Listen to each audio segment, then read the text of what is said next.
ആദ്യം ശ്രീ ജയകുമാർ, ഇന്നത്തെ ഈ സുപ്രീം കോടതിയിൽ കേന്ദ്രം നൽകിയ ഈ ഉറപ്പും അത് കേരളം സ്വീകരിക്കാൻ തയ്യാറായതും എങ്ങനെയാണ് താങ്കളുടെ സംഘടന കാണുന്നത്? സർക്കാർ ജീവനക്കാരുടെയും അധ്യാപകരുടെയും ശമ്പളം കൃത്യമായി കിട്ടുന്നില്ല, പെൻഷൻ കൃത്യമായി കിട്ടുന്നില്ല എന്ന ഒരു സാഹചര്യം ഉണ്ടായിരുന്നുവല്ലോ കഴിഞ്ഞ ദിവസങ്ങളിൽ. ഇന്ന് ധനമന്ത്രി പറയുന്നത് അതെല്ലാം പരിഹരിച്ചു എന്നുകൂടിയാണ് കേട്ടോ. ഞങ്ങൾക്ക് ഇതിൽ സന്തോഷമോ അല്ലെങ്കിൽ ആരെങ്കിലും കുറ്റപ്പെടുത്തലോ അല്ല. ധനമന്ത്രി നേരത്തെ പറഞ്ഞതിൽ നിന്ന് അദ്ദേഹത്തിൻ്റെ ബോഡി ലാംഗ്വേജ് മാറിയിട്ടുണ്ട്. കാരണം പരമോന്നത നീതിപീഠം ബഹുമാനപ്പെട്ട സുപ്രീം കോടതിയുടെ ഇടപെടൽ അതിലുണ്ട് എന്നുള്ളതിൻ്റെ അടിസ്ഥാനത്തിൽ അത് കോടതിയുടെ പരിഗണനയിൽ കൂടി ഇരിക്കുന്ന വിഷയമെന്ന നിലയിൽ അതിൽ പ്രതികരിക്കുന്ന രീതികളൊക്കെ മാറിയിട്ടുണ്ട്. സമരത്തിൻ്റെ ഭാഗം എന്നതിനപ്പുറത്ത് സമവായത്തിൻ്റെയും സഹിഷ്ണുതയുടെയും ഭാഗത്തേക്ക് ഇറങ്ങി വരുന്ന ഒരു കാഴ്ചയാണ് കാണാൻ കഴിയുന്നത്. ഇതായിരുന്നല്ലോ നേരത്തെ ഉണ്ടാകേണ്ടിയിരുന്നത്. സംസ്ഥാനത്തെ സർക്കാർ ജീവനക്കാരുടെയും അധ്യാപകരുടെയും 30 ദിവസം ജോലി ചെയ്ത ശമ്പളമാണ് ഞങ്ങൾ ആവശ്യപ്പെട്ടത്.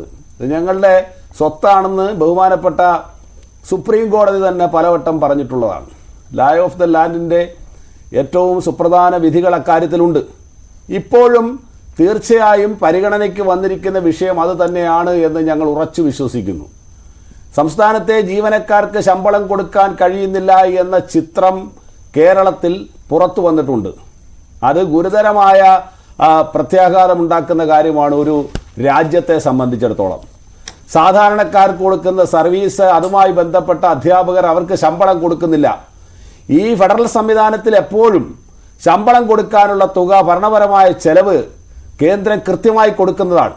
അപ്പോൾ വകമാറ്റി മറ്റ് ചെലവുകളൊക്കെ വന്നതിൻ്റെ അടിസ്ഥാനത്തിൽ ഇവിടെ ഗീതാ ഗോപിനാഥ് കേംബ്രിഡ്ജ് വലിയ യൂണിവേഴ്സിറ്റി സാമ്പത്തിക വിദഗ്ധ നേരത്തെ മുമ്പുണ്ടായിരുന്ന ഈ ഗവൺമെൻറ് തന്നെ ഉപദേഷ്ടാവായി വന്നു. അവർ കുറേ കാര്യങ്ങൾ പറഞ്ഞു. അന്ന് ഡോക്ടർ തോമസ് ഐസക് അദ്ദേഹത്തിന് അത് ഡിസഗ്രിമെൻ്റ് വന്ന് നിർത്തിപ്പോയി. അപ്പോൾ ഇതിലെ ചെലവും കാര്യങ്ങളും ബഡ്ജറ്റും മറ്റാശയങ്ങളിലുമൊക്കെ പരക്കെ അഭിപ്രായ വ്യത്യാസമുണ്ട്. അപ്പോൾ ഇങ്ങനെ സാമ്പത്തികപരമായിട്ട് ഉള്ള ചെലവ് സംബന്ധിച്ച് കുറേ നാളുകളായി കേരളത്തിൽ ഈ വ്യത്യസ്ത അഭിപ്രായങ്ങളും ധൂർത്തും ഒക്കെ ആരോപിക്കപ്പെടുന്നുണ്ട്. അപ്പോൾ ഞങ്ങൾക്ക് ശമ്പളം തരുന്നത് മാത്രമല്ല, അതിനേക്കാൾ എത്രയോ 10 മടങ്ങ് അല്ലെങ്കിൽ അത്രയോ ഒരു ദീർഘവീക്ഷണമില്ലാതെ ആ കാര്യങ്ങൾ ചെയ്തു കൂട്ടിപ്പോകുന്നു. അതുകൊണ്ടാണ് സർക്കാർ ഉദ്യോഗസ്ഥർക്ക് ശമ്പളം കൊടുക്കാൻ കഴിയാത്തത് എന്നുള്ള വസ്തുത പരക്കെ അംഗീകരിക്കപ്പെട്ടിട്ടുണ്ട്. ധനമന്ത്രി പറയുന്നത് നിങ്ങളുടെ ഈ പ്രശ്നം പരിഹരിച്ചു എന്നാണ്. അത് സാങ്കേതിക മാത്രമായിരുന്നു എന്നുള്ള കാര്യത്തിൽ ഇപ്പോഴും ധനമന്ത്രി ഉറച്ചു നിൽക്കുകയാണ്. മുമ്പ് 9-ാം തീയതി വരെ സർക്കാർ ജീവനക്കാർക്ക് ശമ്പളം കൊടുക്കുന്നതിനാണ് ട്രഷറിയിൽ ഡേറ്റ് പ്രയോറിറ്റൈസ് ചെയ്തിരുന്നത്. അതിനുശേഷമാണ് മറ്റ് ബില്ലുകൾ പാസ്സാകുന്നത്. കാരണം സർവീസ് മേഖല, ആ മേഖലയിൽപ്പെട്ട എല്ലാ കാര്യങ്ങളും മുമ്പോട്ട് പോകുന്നതിന് അനുസ്യൂതം, അതിനൊരു വിഘ്നം വരാതെ മുമ്പോട്ട് പോകുന്നതിന് പ്രയോറിറ്റൈസ് ചെയ്തായിരുന്നു ഇവിടുത്തെ സാമ്പത്തികം കൈകാര്യം ചെയ്യുന്ന ട്രാൻസാക്ഷൻ എല്ലാ കാര്യങ്ങളും നടന്നു വന്നിരുന്നത്. ഇപ്പോൾ അത് മാറി. ഓൺലൈൻ സംവിധാനം വന്നപ്പോഴത്തേക്ക് അതിലൊക്കെ ഒരുപാട് മാറ്റങ്ങൾ വന്നു. ആ മാറ്റങ്ങൾ ജീവനക്കാരെ ആ മാറ്റങ്ങളുടെ സാങ്കേതികത, ഇപ്പോൾ ശമ്പളം കൊടുക്കാൻ കഴിയാത്ത ആദ്യം ധനമന്ത്രി പറഞ്ഞത് സാങ്കേതിക പ്രശ്നമാണ് എന്ന് ഒരിടത്ത് പറഞ്ഞു വെക്കുന്നു.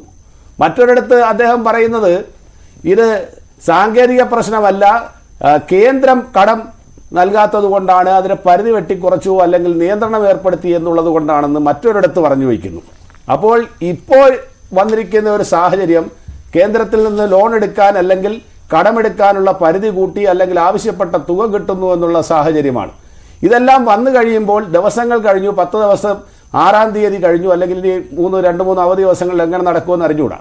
ബില്ലുകൾ പാസ്സാക്കിയ ബില്ലുകൾ ഈ കുബേർ വഴിയാണ് ഈ ട്രാൻസാക്ഷൻ നടക്കേണ്ടത്. അത് റിസർവ് ബാങ്കിലേക്ക് ചെന്നിട്ട് കൺസെൻറ്റ് ബാങ്കുകൾക്കായിട്ട് കൊടുക്കും.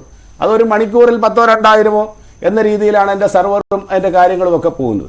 അപ്പോൾ ഇനി ഇത് നോർമലായിട്ട് കിട്ടിയാൽ തന്നെ ആളുകളിൽ എത്തിച്ചേരണമെങ്കിൽ അവർക്ക് എടുക്കേണ്ട ഒരു സാഹചര്യം വരണമെങ്കിൽ ഏറ്റവും കുറഞ്ഞ 4-5 ദിവസം എടുക്കും. ഇവിടെ പ്രധാനപ്പെട്ട ഒരു കാര്യം ചൂണ്ടിക്കാണിക്കാനുള്ളത്, ഇത്തരത്തിൽ ഒരു സർക്കാർ ജീവനക്കാരുടെയും അധ്യാപകരുടെയും ശമ്പളം, അതിൻ്റെ അക്കൗണ്ട് ഒരു സംസ്ഥാന ഗവൺമെൻറ്, ആ ഗവൺമെൻറ് അതിനെ ഫ്രീസ് ചെയ്ത ഒരു നടപടി ഉണ്ടല്ലോ, അത് ലോകത്തെവിടെയും കേട്ടുകഴിവുള്ളതല്ല.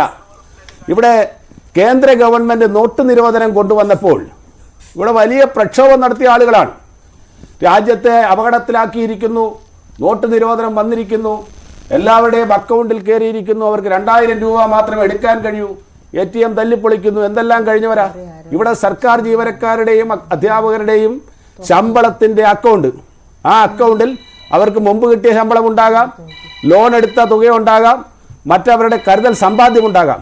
അത് 4-5 ദിവസം ഫ്രീസ് ചെയ്ത് നിന്ന് വെച്ചിരിക്കാൻ സംസ്ഥാന ഗവൺമെന്റ് എന്ത് അധികാരമാണുള്ളത്? ഒരാളിന്റെ സ്വത്തിൽ കടന്ന് അവരെ പ്രോസിക്യൂട്ട് ചെയ്യണം. അങ്ങനെ ആര് ചെയ്തിട്ടുണ്ടോ? ഇപ്പൊ മഞ്ജുഷിന്റെ തന്നെ അക്കൗണ്ടിൽ വേറൊരാൾ കയറി ബ്ലോക്ക് ചെയ്ത് നിങ്ങൾക്ക് ചികിത്സയ്ക്കോ മറ്റോ കാര്യങ്ങൾ മരണപ്പെട്ട് ഒരാൾ പോകുന്ന സാഹചര്യം, അത്തരത്തിൽ ഇത് അറിയാതെ പോയി, ഇത് ആരും ചർച്ച ചെയ്യാതെ പോയി. ഇത്രയും ഒരു കടന്നുകയറ്റം ഒരു ഗവൺമെന്റ് കാലത്തും ഉണ്ടായിട്ടില്ല. അവരുടെ അക്കൗണ്ട് മരവിപ്പിച്ച് കളയുക. ഇപ്പൊ ഫോൺ ചോർത്തലിന്റെ വലിയ പറയും, അല്ലെങ്കിൽ മറ്റേ നിരീക്ഷിക്കുന്നതെന്ന് പറയും. ഇതെല്ലാം പറയുന്ന ആളുകൾ സംസ്ഥാനത്ത് ഇത്തരത്തിൽ വലിയൊരു ഗുരുതരമായ ഒരു സ്ഥിതിവിശേഷം ഉണ്ടാക്കി എന്നുള്ളതാണ്.